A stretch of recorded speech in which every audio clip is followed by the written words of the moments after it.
ዕለት 11 ሚያዝያ በስመ አብ ወወልድ ወመንፈስ ቅዱስ አሐዱ አምላክ። ዕለት 11 ሚያዝያ በዛ ዕለት እዚኣ ቅድስትን ንጽሕትን ታኦድራ እመምኔት ዓረፈት።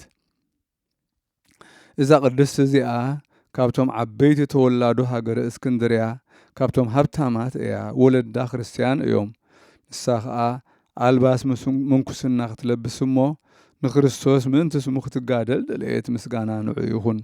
ወለዳ ከዓ ብዙሕ ዝዋግኡ ብወርቅን ብቡሩርን ዝተሸለሙ ክቡራት አልባሳት ገበሩላ እሞ ብኡ ኸደንዋ። ንሳቶም ከመርዕዋ እዮም ዝደልዩ። ምክንያቱ ብዘይካ ኣውላድ የብሎምን። ንሳ ግና ናይዚ ዓለም መርዓ ዘይትደሊ ስለ ዝኾነት ናይ ወለዳ ኩሉ ገንዘብ ወሲዳ ንዝሸጠላ ሰብ ሃበቶ። ሽያጡ ከዓ ንድኻታትን ንመሳኺንን ዓደለቶ። ኣብቲ መእተዊ ሃገረ እስክንድርያ ብወገን ምዕራቡ ከዓ ኣብያተ ክርስቲያናት ኣስርሐት። ካብኡ ናብ ቅዱስ ኣቦ ኣባ ኣትናቴዎስ ናይ እስክንድርያ ሊቀ ጳጳሳት ከደት። ፀጉሪ ርእሳ ላጽያ መንኮሰት። ኣብ ምድሪ ግብፂ ኣብ ሓደ ደብሪ ካብ ኣድባራት ደናግል ኣትያ ከዓ ኣብኡ ተጸሚዳ ዓብዪ ተጋድሎ ተጋደለት። ኣምላኻውያን ተኣምራት ክሳብ እትርእውን በቕዐት። ንመላእኽቲ ትርእዮም ነበረት፣ ንሰይጣውንቲ ድማ ግብሮም ተለልዮ ነበረት። ናይ ውሽጢ ሕሊና ተግባራት ፍልጠት ተዋህባ እሞ ትፍትኖም ነበረት። ቅዱስ አትናቴዎስ ከዓ በኣኣ ይሕጐስን ባህ ይብሎን ነበረ። ንሱውን ይጽውዓ ከይዱውን ይበጽሓ ነበረ። ሓሳባታ ትገልጸሉ ነበረት። ንሱውን ናይ ጸላኢ ምኽንያቱን መጻወድያኡን የረዳእ ነበረ። ንቅዱስ አትናቴዎስ ካብ መንበሩ ምስ ሰጎግዎ ብዙሓት ድርሳናት ጽሒፉ ለኣኸላ። እዛ ቅድስቲ ኣብ መንፈሳዊ ተጋድሎ ጸኒዓ ኣጸቢቓ ክሳብ እትኣርግ ጸንሐት። ካብ 5 ሊቃነ ጳጳሳት ተማህረት። ንሳቶም ከዓ እለ እስክንድሮስ፣ አትናቴዎስ፣ ጴጥሮስ፣ ጢሞቴዎስ፣ ቴዎፍሎስ እዮም። እዛ ቅድስቲ ጥቕሚ ዘለወን ብዙሓት ድርሳናት ደረሰት።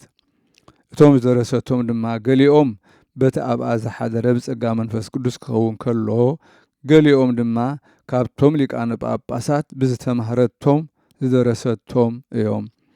ካልኦት ከምዚ ኢሎም ሓተትዋ። ሓደ ሰብ ሕማቕ ዘረባ እንተተዛረበ እቶም ዝሰምዕዎ ስቕ በልዶ ክብልዎ ይግብኦም፣ ወይ ከዓ ምእንቲ ከይሰምዕዎ ኣእዛኖም ክሓትሙ።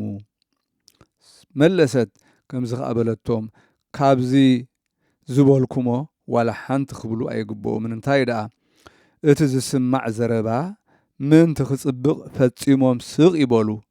ሓደ ሰብ ኣብ ቅድሜኻ ጽቡቕን ሕማቕን መብልዕ ዘለዎ መኣድን ተቐረበ፣ ነዚ ኣልዕሎ ካባይ ኣርሕቆ ኣይፈትወን እየ ኣይጥዕመንን እዩ ክትብሎ ኣይትኽእልን ኢኻ። እንታይ ደኣ ትገድፎ ካብ ካልእ ባህ ዝብለካ ከዓ ትበልዕ። ንሰይጣን ብዘይካ ብጾምን ጸሎትን ትሕትናን ትዕግስትን ዘሰንፎ የልቦን በለቶም። ኩሉ መዋእላ 100 ዓመት ገበረት፣ ብሰላም ከዓ ኣዕረፈት። ጸሎታን በረኸታን ምሳና ይኹን ንዘለዓለም ዓለም ኣሜን። ሰላም ለታኦድራ ዝሃነጸት ጠረጴዛ ለብሩር ወወርቅ እንዘትሰይጥ ኣራዛ እስከ ደናግል ተስህባ በዘዚአሃ መዓዛ ወሰላም እብል ለኢፍሉጠ ግዕዝ እምግእዛ ኤጲስቆጶስ ዮሐንስ ዘጋዛ።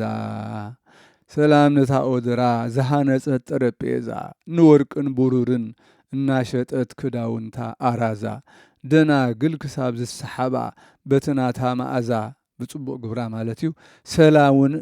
ሰላም እውን እብል ንዘይፍል ሓሳባቱ ካብ ሓሳባታ ካብ ግዕዛ ንኤጲስቆጶስ ዮሐንስ ናይ ጋዛ።